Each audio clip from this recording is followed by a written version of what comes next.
This is a photograph of Moffett Field on San Francisco Bay, taken by NASA's AVERIS Hyperspectral Imaging System back in 1992.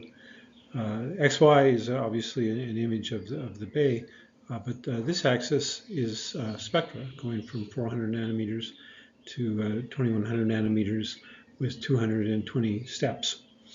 The point of this is to emphasize that tomographic imaging, which we've talked about in the last few episodes, doesn't have to apply just to three-dimensional spatial imaging. It can apply to reconstruction of multidimensional data cubes of any type, like we'll discuss in today's episode.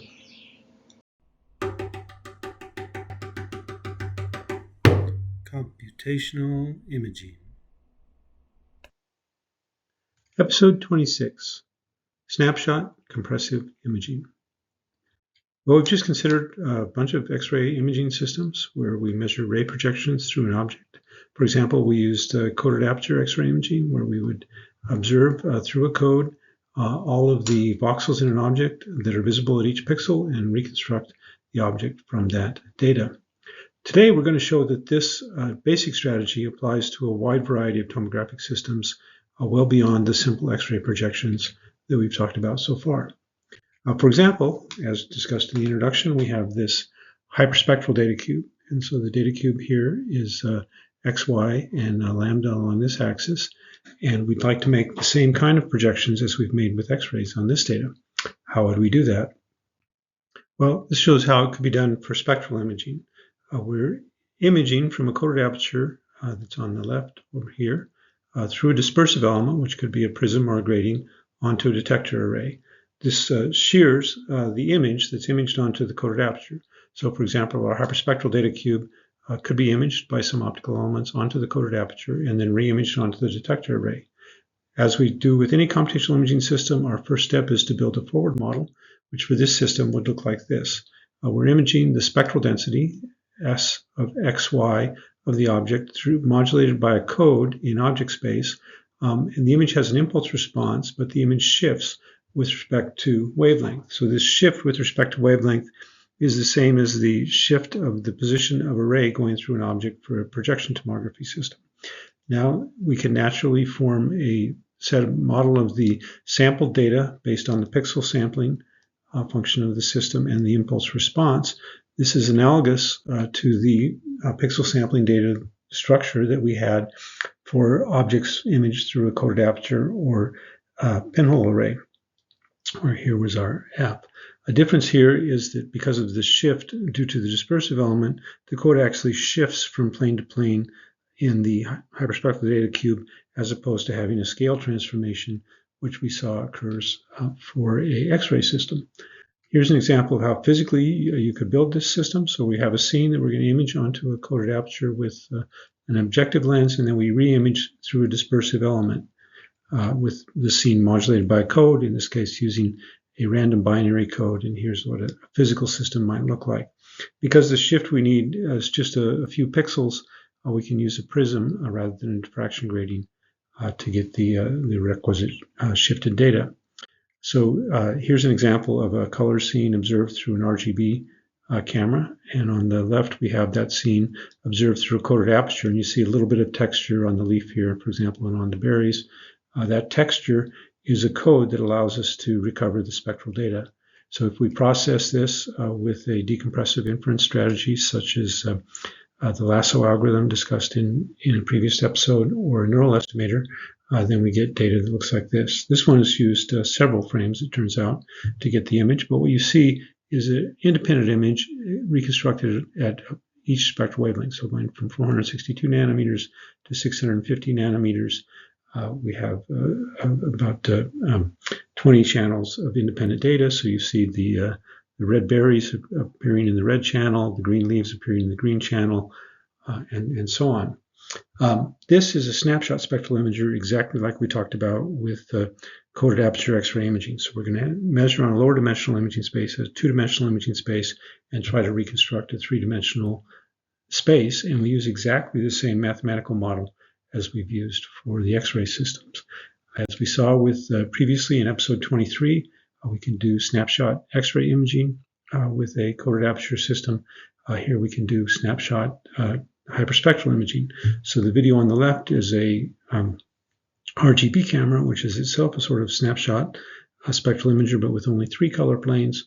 The image on the right is coded data taken with a coded aperture snapshot spectral imager, and then that data can be reconstructed, in this case using the twist algorithm for total variation-based decompressive inference.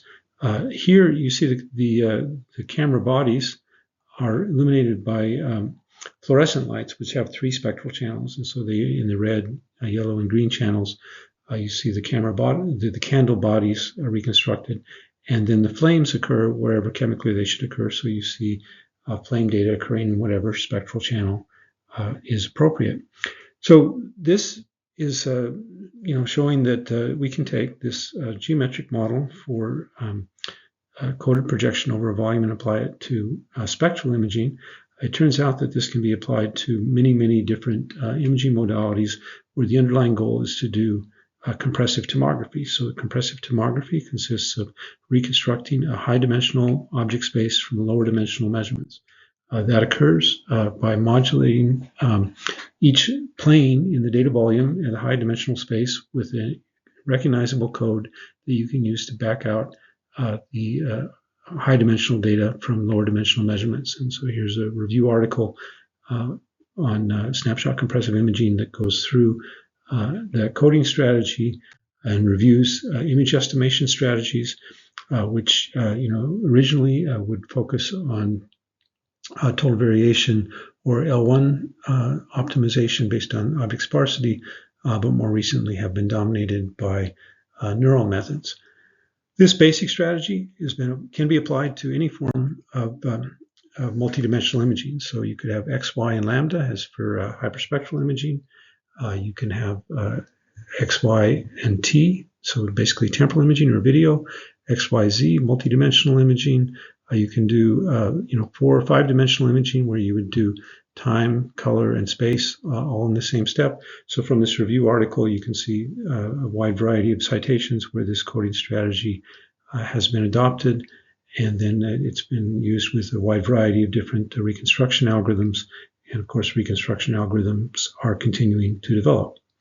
A very simple version of this kind of strategy is included in the GitHub repository that complements these lectures. And so there's a snapshot compressive imaging Colab notebook. It focuses again on avarice data. So this is avarice data taking Indian pines, a place in Indiana, where you have roads and forest and farm fields. When you have a multidimensional data cube, you have to visualize it in some way. You can visualize it by slices in the transverse direction. So this is at specific wavelengths, looking at the XY image going from 500 nanometers to 2000 nanometers. Alternatively, we could look at slices in X lambda. So here we have on the vertical axis position in the emitter, position in the X direction, and on the horizontal axis the spectra. And you see the spectra is actually extremely similar, that there's bands and where there's data, and then bands where there doesn't seem to be much data. So this should be an extremely compressible data cube. The strategy adopted in the Colab notebook is to apply exactly the kind of single code snapshot imaging of a 2-dimensional X lambda slice of the data to do reconstruction. And so you basically, because of the shear induced by a dispersive element, you see the same code. So here horizontally we would have a detector element, and vertically we have the wavelength channel.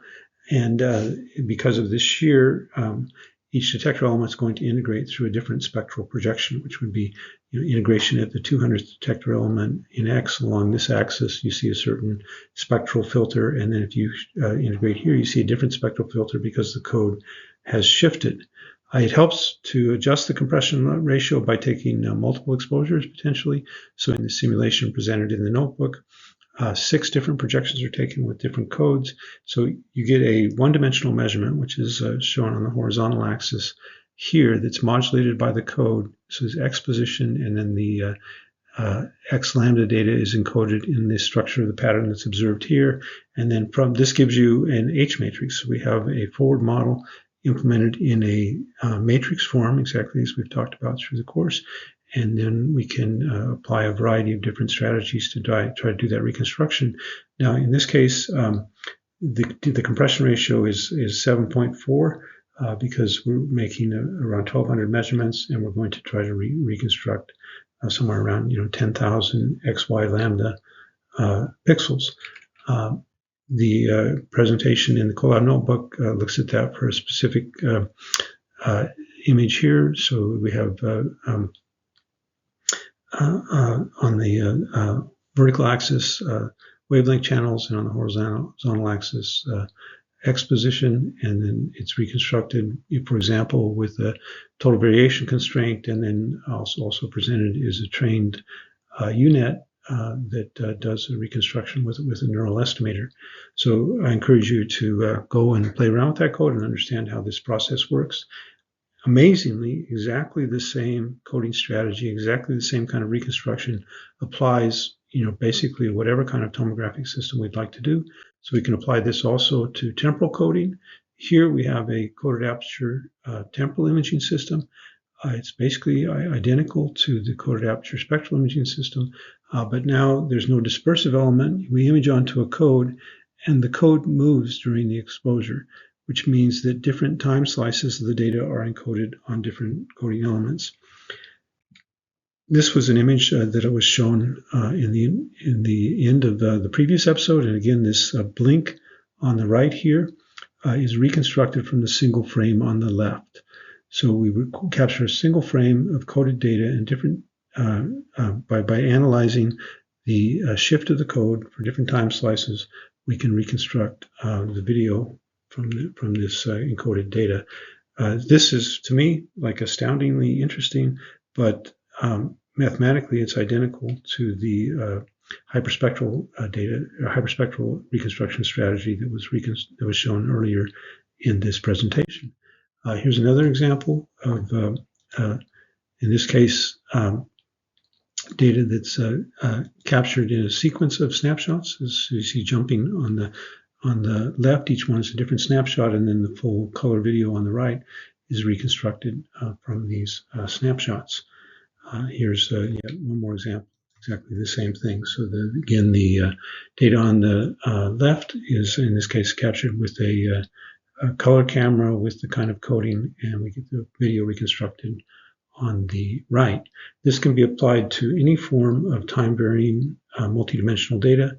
For example, here's another example where the focus of the imaging system is being swept during exposure. So the video change is changing the focus position. And so when you reconstruct the video, you see the object moving in and out of focus.